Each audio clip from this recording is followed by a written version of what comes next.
Hello and welcome to Nutrition and Foods with Context. Our focus today is whole wheat flour. And this is brought to you by the Perform Center at Concordia University.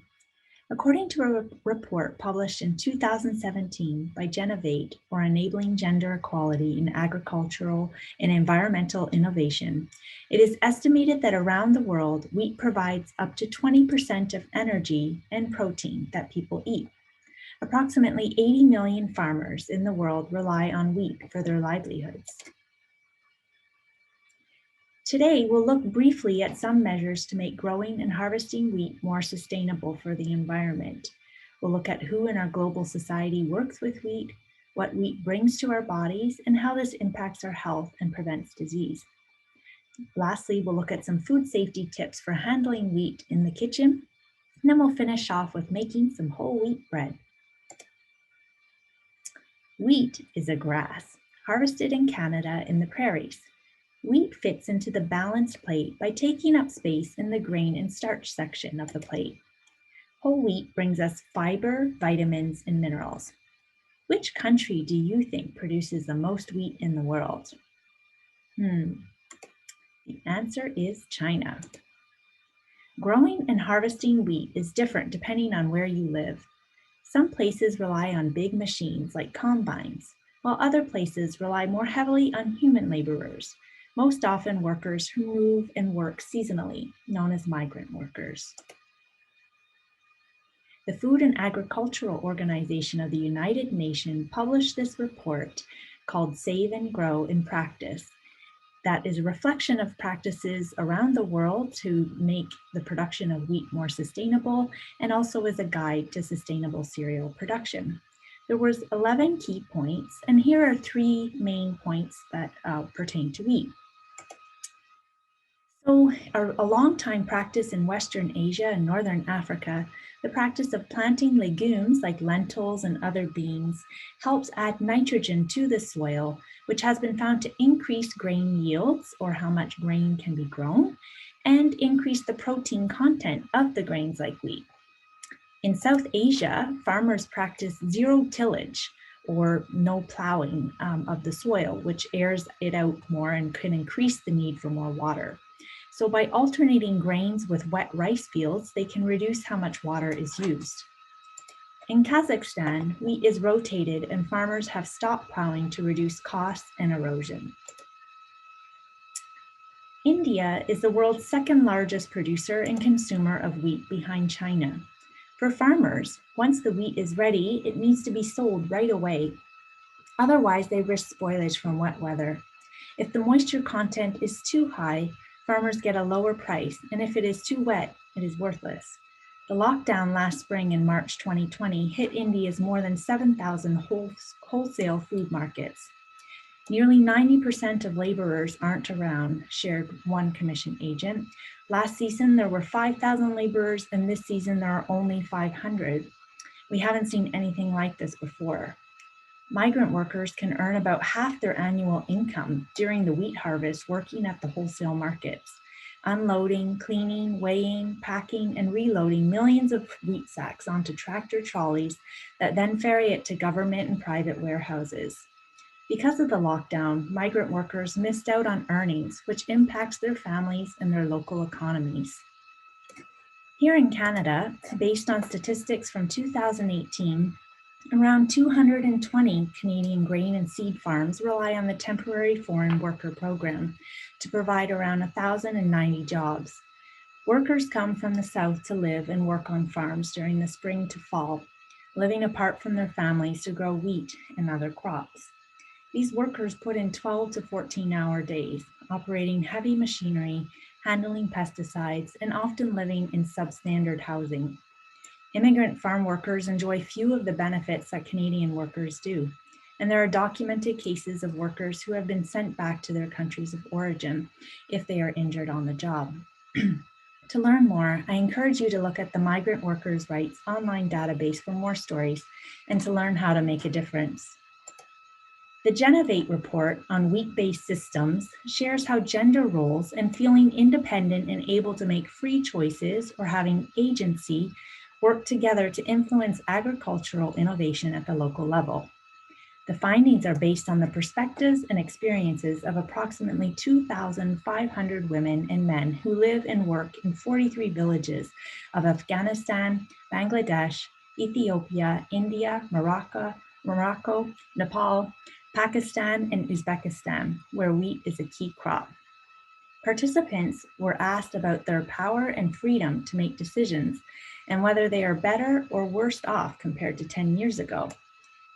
To do this, they used 5-step ladders, where on the bottom of the ladder, women have almost no power to decide where they want to work or if and when they want to start or end a relationship. And on the top of the ladder, women enjoy great power and freedom to make most all major life decisions. Genovate shares how they found 6 communities, which they called tipping point communities, where there was a larger step up the ladder for both women and men in terms of agency, well-being, and poverty compared to 10 years before. It was interesting because in these 6 communities, there was also evidence of more equitable or fair relationships. For example, there was greater acceptance of women's freedom to make decisions, earn and spend money how they choose, and to participate within these tipping point communities. And this appears to be key to fostering agricultural innovation. Across the case studies, the data shows that women's contribution to family livelihood and farming, including wheat production, is important, especially for families experiencing more poverty. Now to look at wheat in your body. The center of the wheat grain is called the endosperm and contains carbohydrates, which your body digests into glucose, or sugar, which is used as fuel or energy for the cells of your muscles, including those of your heart, your brain, and your immune system. The endosperm contains also some protein called gluten, and this is the main protein and helps give bread its structure as it rises. The gluten is also used as seitan in vegetarian and vegan diet patterns. Seitan is made by washing wheat flour until a carbohydrate is removed, leaving behind the sticky, elastic gluten. Minerals like magnesium, potassium, and iron are important for your muscle function and for helping to transport oxygen in your blood to where it is needed in your muscles and in your brain. Fiber, found in the bran and the germ, is important food for the microbes that live in your digestive system. Bacteria that make up our gut microbiome use fiber for food by fermenting it. Through the fermentation of fiber, the bacteria produce other substances like vitamins or fats that our body can then reabsorb, and which has been found to help decrease inflammation and impact other systems in our body like our nervous system. In this way, fiber and the trillions of bacteria in your gut influence your health and even prevention or management of conditions and diseases. B vitamins like thiamine, riboflavin, and niacin, or vitamin B1, B2, and B3, as well as vitamin B6 and folate, are important for making sure that the body cells are functioning properly. They help the body convert food into energy as part of metabolism. They help create new blood cells and maintain healthy skin cells, brain cells, and other body tissues. Wheat also contains vitamin E, mainly in the germ, which helps protect your cell walls or membranes with its antioxidant capabilities. To summarize, the nutrients found in whole wheat provide us with carbohydrate that gives us energy and fuel for our cells to function and for us to move throughout our day. Fiber is important for our gut health, which has been found to influence how we manage and prevent some other conditions like colon cancer, diabetes, constipation, diarrhea, just to name a few. Key vitamins, minerals, protein help our cells and our muscles, brain, and immune system to be able to function. Without these key nutrients from whole grains and whole wheat, people develop deficiency diseases like pellagra and beriberi. Now we're going to pivot and discuss the main food safety concerns with whole wheat flour.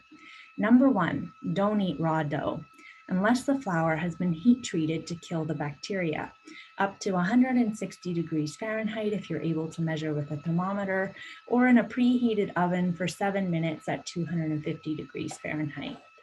Number 2, consider the shelf life. In general, whole grains spoil more quickly than before the grain is crushed to make flour, because the protective bran layer has been broken up and oxygen can reach or air can reach all parts of the grain.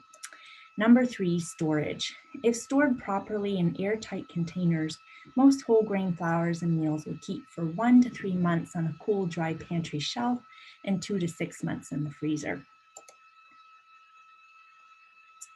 Let's get cooking. So here's some things you'll need. You'll need some water and yeast, salt, whole wheat flour, and then some optional seeds. You'll need 2 mixing bowls, one to mix your dough in and then another to set your dough in to rise, a glass measuring cup, a clean tea towel, and 2 baking trays and parchment paper. If you will add some ground flaxseed, you'll need a blender or coffee grinder to grind it and a sealable container for you to put any extra flaxseed in. So let's get cooking.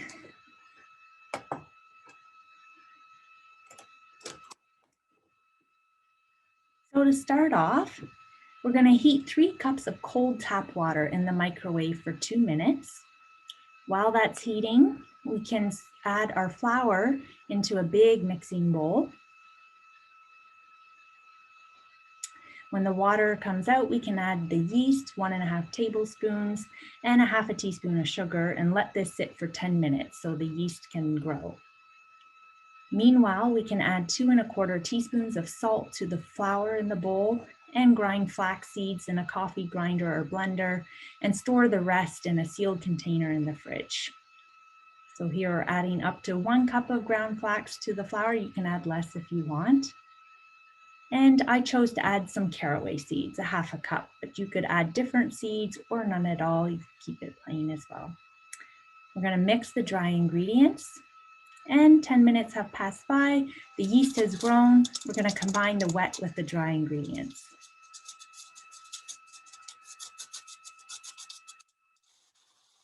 Washing my hands before we knead the dough. We're going to knead it until the flour is all mixed.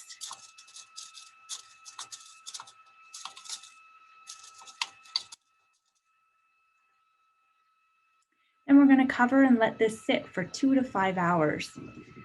So after just 2½ hours, my dough had grown. So I was able to divide it into 3 balls, cover each of those with some flour and let it sit for another 30 minutes. Then we bake it for at 425 for 25 minutes. And we can let it cool and enjoy. And for the extra loaves, if you want, you can also freeze them in a Ziploc bag or in a sealed container once the loaves have cooled down. So each loaf provides around 12 slices, and each slice has 16 grams of carbohydrate, 3 grams of fiber, or 11% of our daily fiber needs. And we can keep in mind that 5% of a nutrient is a little and 15% is a lot when we read nutrition labels. So we get a good amount of fiber from this bread. Each slice of bread also gives 4 grams of protein and some of the following minerals: calcium, iron, and potassium. So thanks so much for listening in, and please feel free to look at our other content on our Perform webinar page. If you'd like to learn more, here are some of the references I mentioned: Canada's New Food Guide, Save and Grow from the FAO, the news article from the India farmers from the beginning of the pandemic, and the Migrant Workers' Rights online database, the Genovate report, and the from Statistics Canada, stats about agriculture and temporary foreign workers, and from the Whole Grains Council, information about whole wheat as well as other whole grains. Thanks so much and take care.